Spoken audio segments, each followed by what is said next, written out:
Now we're going to apply our liquid fertiliser to our orchids in the way of a nice fine mist spray, and we're going to apply that to the leaves through their stomata cells, a nice fine spray over the plant. We don't put it in the pot. If we put liquid fertilisers in the pot, we're going to add salts, we're going to change the pH.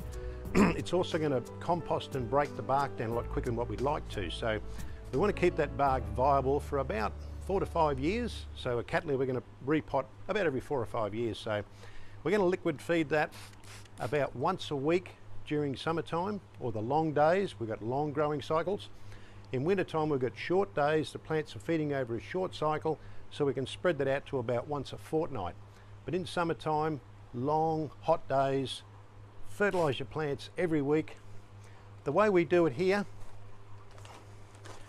is we apply a growth fertiliser to our plants 1 week, then we alternate the next week, we apply a high potassium fertiliser to the plants.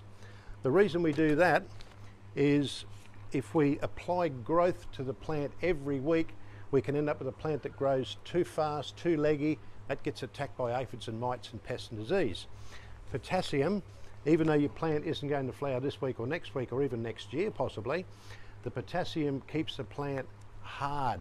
It hardens the growth off, and mites and aphids don't like tough plants, they like soft, weak plants. So 1 week growth, 1 week fertiliser.